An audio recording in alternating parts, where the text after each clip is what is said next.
Hello, I'm Kamilah Cummings, and welcome to my presentation. Are you ready? 1999 as the prototype for Prince's crossover. Centering Blackness and Prince's legacy. I'm all about this, so I am honored to be here once again talking about Prince and Blackness, two of my favorite subjects in life. Today's presentation will be informed by some of my previous work, which I have pointed out here. I want to give a shout out to D'Angela, Zach, and Robert for our piece on the 1+1+1 Symposium in the journal of Popular Music Studies. Prince's book centers Blackness in his own life, in his own words, which I'm always about Prince telling his story. And C. Lee's wonderful book, and also this particular piece of his that he published a couple of years ago, all inform this presentation today.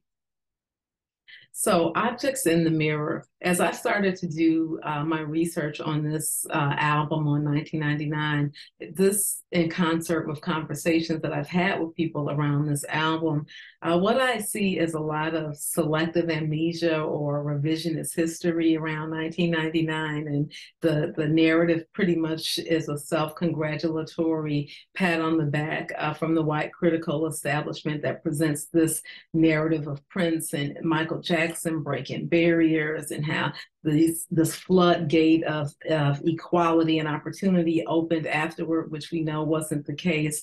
And then it also presents this myth of meritocracy, as if once Prince produced a product that was worthy of wide airplay, that the doors opened for him. And we know that that was not the case either. Another problem with this narrative is that it centers whiteness as the goal. This is where Prince leveled up. This is his breakthrough. This is where, he created the synth pop masterpiece. And what it really does is ignore the fact that there were real restrictions in place that Prince and other Black artists were dealing with. And this was less about artistry, talent, or quality of product, and more about being denied access and opportunity that was afforded to white artists. So the narrative of this album really becomes how Prince figures out how to navigate a racist system to his benefit. And in many ways, 1999 is a microcosm to me of the Black experience in the United States, where it's not enough to be the best. It's not enough to be the smartest, where despite unbridled talent, one still has to navigate a labyrinth of obstacles and ever-moving goalposts to receive just a modicum of the opportunities of white counterparts. And that's a part of this 1999 story that I want to focus on. So this quote that I have here, a recent quote from Kimberly Crenshaw, which I love as a tie back to my presentation in Diamonds and Pearls, and talking about the problematic nature of the concept of colorblindness. And here, excuse me, Kimberly Crenshaw says, colorblindness has become a sweet spot between a radicalized faction that seeks to return to the past by making racism and its continuing legacies literally unspeakable, and those who sincerely hope that we can make a better future by circumventing the past. In the 21st century, we must come to the terms with the distortions of the colorblind, come to terms with the distortions of the colorblind. And I think distortion is a great word to use, to a lens through which we can view what's happened with Prince's legacy post-2016. This other quote I have from Prince's book that I've used in the past, because what he really does is demonstrate his awareness of how, as he said, Black artists were siloed from the very beginning, and the obstacles that they had to go through, that they were playing in the same game as white artists, but with different rules. And that impact is still seen today. The Billboard charts help to quantify it, and we continue to see it, even, as recently as this year with the upset about Beyonce and which award she was nominated for compared to which ones she won. And the fact that Beyonce's here, or Rihanna, they're at kind of the top of the heap for Black artists. But then when we look at the disparity in terms of number of white artists who get similar billing and push and resources and access. You've got Ariana Grande and Lady Gaga and Taylor Swift. And I mean, there's so many, Ed Sheeran, Harry Styles. And so there's that disparity. There's a disparity in how much Black artist catalogs are selling for compared to white artists. And even recently, Shaka Khan talked about the difference in pay grade that she gets compared to some of her white counterparts. So we see this is a lingering consequence of disparity. But back to these distortions, I really wanted to use this exemplar from the Prince estate. Both of these are from the Prince estate. Actually, the first is from a tweet promoting the 1999 deluxe podcast or whatever they were doing for it. And what stood out here is they said 1999 is the moment Prince became a household name, because no one knew him before then, apparently. And then also in their description of 1999, they say, after years of being relegated to the R&B charts, he experienced his first true crossover moments with the mega hits from 1999. And then they also go on to, again, congratulate the establishment for Prince being one of the first Black artists to break through the color line at MTV. So again, there's the space of Blackness being seen as something that's less than, that's inferior, of the goal, the promised land being landing in white spaces, and ignoring the economic reality of the situation. That this is a space where, for an artist like Prince, it's about economic resources that will give him the autonomy that he's seeking, not only as an artist, but as a Black man in this country. And we know that it takes a certain amount of money to achieve that. So what a better way, a more accurate way of maybe saying this would be, rather than he was relegated to the R&B charts, would be that he enjoyed great success on the R&B charts from the very beginning, where Black art audiences embraced him, but he didn't have the same success on the white charts because he was excluded from the white charts as a result of institutional racism. That might be more accurate. As Des points out, it was a separate and unequal system that they were navigating. You had this backlash against Black artists. It was almost like Jim Crow following Reconstruction, where Black artists owned the airwaves in the 70s. And after the disco sucks backlash, where any Black artist, even if they weren't doing disco, was basically banished from the white airwaves, then you had Black artists struggling. And this becomes an issue of economics more than anything. People are creating a product and they want to get it to as many people as possible to sell, but you're restricting them based on race.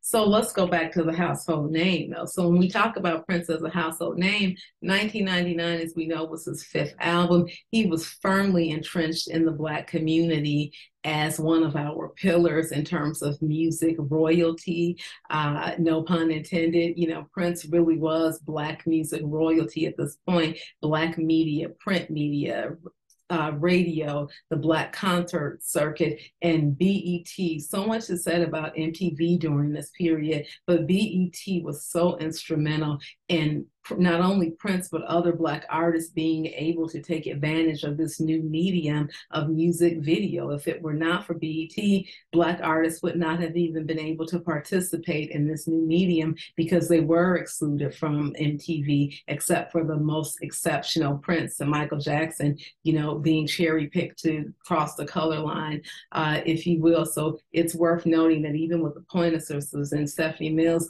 established artists were covering Prince's B-sides and album cuts at this point. So we can't understate the importance of Prince in the Black community. Black households knew who he was.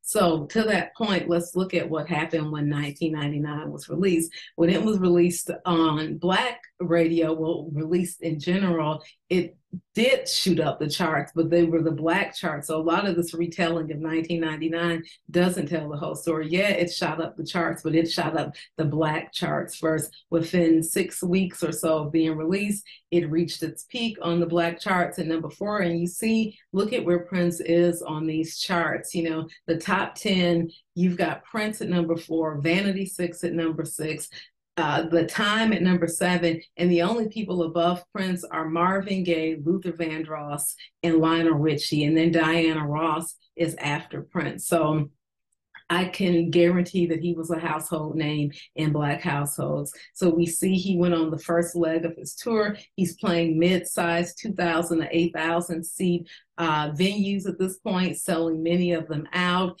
And he's done 37 shows. This is all, you know, before MTV puts his videos on in heavy rotation. Prince was aware of the role the Black audience played in his career, as he told Tabitha Smiley on BET Tonight in 1998. I'm so thankful I always have my people at my shows, and they remember all the way back to the beginning. We didn't come to the party 5 albums in, we were day ones. Monty Moore, you know, said in the 1999 tour was 90% Black until Little Red Corvette came out. Dez in his book said it was about 70, 80%. That might have looked like 90 to Monty, I don't know. But the point is this picture shows from the 1999 tour, before MTV, Prince was doing all right. But this is really a question of economics, as I said before. And as this quote says, the United States has a long history of conspicuous racism, racial exclusion, and racist plunder. And much of this racist history is quite essentially about economics. As Prince said in his memoir, my dad came to Minneapolis from Cotton Valley, Louisiana. Cotton Valley. He learned in the harshest conditions what it means to control wealth. Black Muse is about that, creating wealth in the inner city. And then there's a famous quote where he said, when he was creating the family, let's get some of that Duran Duran money. So Prince is aware from an economic standpoint, and I think also emotionally, what is that like to be as talented as Prince or Michael Jackson, and you're in the back of the bus while Thomas Dolby and Kaja Gugu and Bananarama, Men at Work are just ushered to the front of the bus and leapfrogging you. So these white people are coming from all over the world, taking advantage of MTV, being exposed to big audiences, selling millions. At one point when Prince was sitting at the bottom of in the middle more so of the white charts, Men at Work and The Police were at number 1. I'm just gonna leave that there. So let's talk about the crossover. And I have to give credit to Monique Morris for her excellent question during the Diamonds and Pearls panel, where I was talking about crossover, and she posed the question, what about thinking about Prince in terms of the basketball crossover? And I thought, hey, you know, the next time I work in this space, I will explore this more. So thank you for that, Monique, shout out.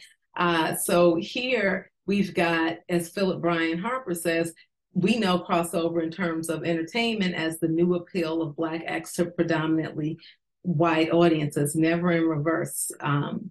But in basketball, we know the crossover for the hoop heads out here, even the ones who aren't. This is a dribbling technique that involves faking on one side, drawing the defender's attention before bouncing the ball back to your other hand. And you do this so that you can throw them off balance, and then you can shoot, drive the lane, or pass. And it's a very lethal offensive weapon. We know Prince loved basketball. Dave Chappelle has seared that knowledge in popular culture.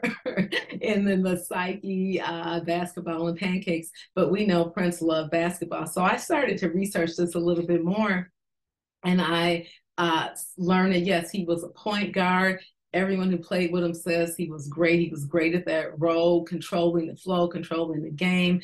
He could shoot lights out, as Jimmy Jam said. Steph Curry reminded him of the way Prince played. Some of his teammates says, yeah, he was great. He might have been a basketball player if he was a bit taller. So one of the things that I found really interesting was that one of his childhood heroes was Nate Tiny Archibald. And for those of you who don't know about him, he's kind of like the godfather of the crossover. And he's a legend, NBA, Hall of Famer. But what's interesting, this being Prince's childhood hero, in 1981, he led the Celtics to the NBA championship. And what I found interesting, I always wondered if Prince was inspired by that to finally take it to the hole with 1999 1999. I thought that was just a really interesting thing. He's a little bit guy because he's a small guy, but he could handle it. You know, he mentored Tim Hardaway, and so he's really a beast. But what I also found as I did more research on him was that he was also known to give back to the community, and I wonder how much that inspired Prince. Even while he was in the NBA, he would go back in the off season to his hometown, to the hood in New York, and mentor young men. And when he finished in the NBA, once he retired, he went back to school. He got a master's degree from Fordham University, and he actually taught in the New York public schools. And I know it's also around this time that Prince meets Marva Collins during this whole 1999 controversy, 1999 era, and starts to support her. And that really begins his life work of supporting Black educators. So I thought the connection there was pretty interesting. But let's look at Prince's strategy now, his crossover. So the first one is to appeal to whiteness. If whiteness, you know, is the goal, if white people are the gatekeepers, and part of the strategy is to appeal to that. And as C. Lee said, to be deemed Black or African American is to be deemed part of a monolith, limiting one's human dimensionality and economic opportunities. Prince, understanding this early in his career, did what many African Americans have done to survive and thrive since American slavery. He presented himself as something more palatable to the white masses and power structure. And I did a collage of people who, whether through white adjacency, white parentage, particularly white parentage, how much that becomes part of the branding of public figures when they are crossing over to the mainstreaming, the white parentage, or Tina Turner with a majority white band, or, you know, maybe it's altering faces. It's some way to appeal more to the white masses, to be disarming. Prince, this is the point where he starts this, his 23andMe, you know, results change like every interview. So he's part Black. This one I found really interesting.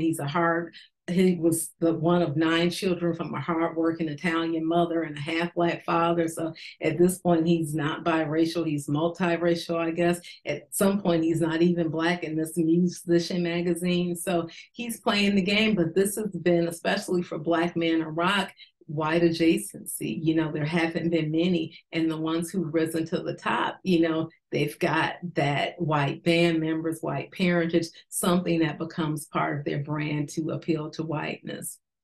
He also appealed to whiteness in the makeup of his band. So not only presenting himself as biracial, multiracial, or maybe not even Black, depending on the time of day. You know, Jill Jones, with this excellent quote she provided, such a gem, I keep using it, but putting blonde hair on her, changing the optics of the band to look as if there are 4 white people, 2 white women. So tapping in the white feminine appeal. So we've got 4 white people, 2 Black guys, and a guy who on any given day might be Black, half Black, non-Black, you know, multiracial, we don't know. But it did, as she said, it was to appeal to the MTV generation, and he achieved that.